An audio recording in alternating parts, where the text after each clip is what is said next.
different than the reality. The actual reality, sure. Yeah, and when they saw us, they always ask us, are you Kuwaiti originally? Okay.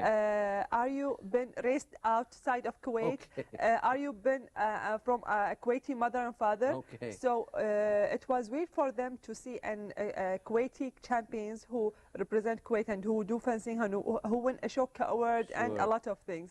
The second thing which was amazing actually, that we were in the front page of the Sport Accord newspaper. Wow, that's the great. 5th day. Okay. And that was explaining for the participant about our career, fencing, history, story, and a lot of different things. The thing that we were really take it with us as an experience, that how can you be in a very real environment of sport. You're talking only about the sport, but it's not a competition. It's people who work in sport management and sport development. And all different aspects dealing with sports in a professional manner, correct? Yes. Yeah, people. Yeah, you're talking about the companies who are running the games, behind like the scenes, Olympic people. Games. Yeah, Who are bidding for Brazil, who are bidding for Qatar 2022. Yeah. You are talking about really huge companies who are really, setting the beautiful projects about sports in the world. Well, you're both also entrepreneurs doing a fine job putting together many different kind of events, especially the sports events. But before we get into some of that in detail, there's also the FIGO Forum. Yeah. I believe you attended in June. Yes, So we just came back from it. You just came back from that. Tell us a little bit about that, Lulwa. What was that about, and Vigo, what was discussed? Vigo is It's a not city. Luis Vigo, is it? No, Okay. it's very close from him because he's Portuguese, Yes. and Vigo is above. It's like on the northern borders with Spain, of Portugal. Okay. And this city is beautiful, and they have a very prestigious university, FISO, the International Federation of University Sports. They have annual, not annual, like every year, one conference for sports, and then they have Universiad, which is the sport games for universities. So this year was the Vigo Forum for University of Sports. The people were talking about the theme of the conference was a platform of change. How to change the universities and start to promote them through their sports. How to talk about, this is one of the events that we were attending and participating in Vigo. That was an exhibition that each country, through their university, promoted their the sports in the universities and what kind of activities. Lulwa, I think you like yellow. Is that your color? Oh my God, I look like Ahlam here, and this is like, I keep telling my sister. Yes, between, yellow is your color, it looks like. Yeah, this is the president. This is the president of the FISO, Mr. Kilian, and we sent him our regards And as well. Balsam looks like blue is your color. Yeah. Shades of blue. Yeah, I told you we just came back. MashaAllah, okay. So that shows how recent is it. Okay. So yeah, and we this is a women committee. Yeah. They were also cooperating with them. And we're giving them the award. Oh, okay. Yeah, You're presenting them. Yes.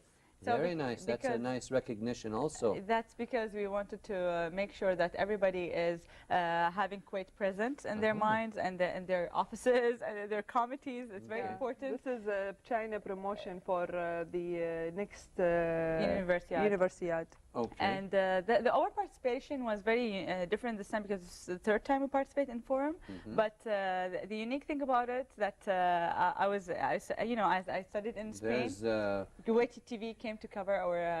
What about Spanish TV? I know you speak Spanish fluently. Thank you. I used to Speak study. a little now for maybe this is a satellite channel. Maybe someone Spanish is watching. Os mando mis mejores recuerdos a todos y os echo de menos España y me encantaría volver pronto. Pero as I was saying, I sent my regards out there. I really had a good time there talking about and having a really tangible experience by being an athlete in a university and being an Arab woman. I was very, a combination of many factors for this kind of conference. And Vigo also, Tariq, is an amazing place. You're talking about a very historical, rich place of a nice natural place. Mountain, sea, ocean, Wow, very nice place. historical. You know, they said that Columbus was passing from when he was coming back from America. He passed by Vigo, Okay. and he was taking with him treasures, and some of these treasures will fall down in the sea because there was some pirates Okay. fighting him. So it's a perfect treasure place then. Yeah. For diving, I send divers all over the world to go and dive. Maybe they're going to find the treasures. Maybe So- I'll go diving there Yeah, one you time. should practice the sports upcoming. And this is what was special about it. When I was talking networking with the people, and I was talking about our reality, I was talking about from an experience. I was reflecting my participation representing Salamanca University in the fencing sport. I won two silvers for my university when I was participating. My career was extremely hard, and everybody studied there knows that. My university was very strict as well. It's topped one in the on the Spanish universities in my specialty for Spanish literature and linguistics. So I was just trying to tell them that it's very hard to do a good career at the same time, be athlete and be successful in what you're doing. But it's a matter of time management, and if you really know how to prioritize your time. And this is what most of the students are complaining of, that they don't have enough time. And as well, we need to cooperate with the sport authority and in Kuwait, in here, Kuwait. the Public Authority for Youth and Sports. Thank you for the correction. Yes, Public Authority for Youth and Sports. Sports, to coordinate with the universities to give a special, a privileged timing for the national teams, because they're giving privilege to their country, and they need to be privileged as well in their studies. And we're also, Tariq, we also meet with the women committee in the forum. We met them actually last year in Belgrade in the Universiad, and they make sure that this year we will attend and we will give them a research about the women's sport in Kuwait, especially by us. They want us to tell our story, our experience, to explain and to give the world an idea about how did we get into the university sport and how we were involved into the other activities. And we didn't miss our academic careers because we are professional athletes, and you can I believe combine you have both. a master's, correct? Yeah, first year of high studies. Okay, very good. I know you're both working very hard. Yeah. Go ahead. And what the thing that when we start to do our research, and we did a very nice book with 40 pages about women's sport journey in Kuwait. Okay. And we call it Fenner. Very And nice.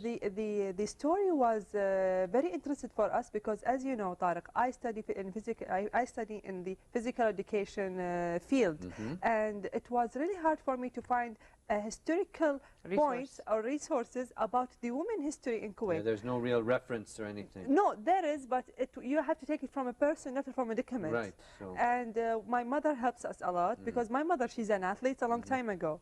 And the thing that when I was searching, I discovered a very important fact about the woman, the Arab woman sport. And what is that? The thing is, when we talk about women achievement in sport in a global wise, you're talking about Olympics. The first Arab woman who won the Olympic medal in the world was Nawal Mutawakkil, and the athletics champion. It was in the 80s in Los Angeles. In the same time, in the same period of time, in the 80s, in Kuwait, the women won the first gold, Here my mother silver, goes on the screen. This is my mother in 1968. in Algeria. She was representing Kuwait in Very the nice. squat, yeah. That's a nice picture. The thing is, the women in Kuwait, Jamil Mtawwa, Nadia Mtawwa, horseback riding, and Sheikha Bar'a Salam Sabah, they won the three first places Asian Games. in the Asian Games in India. Yes. So you're talking about the 80s, which was the first Arab woman who won the Olympic medal, and the first Kuwaiti woman who won the Asian Games. So it's a very important study that we find that it wasn't. There was no gap. Yeah. We were simultaneously catching up with the world, and we were a little bit on the regional level, and they were on the global level, and it was very easy to catch up. And then, all out of a sudden, where we dropped very, very low. And the woman disappeared from the sport field.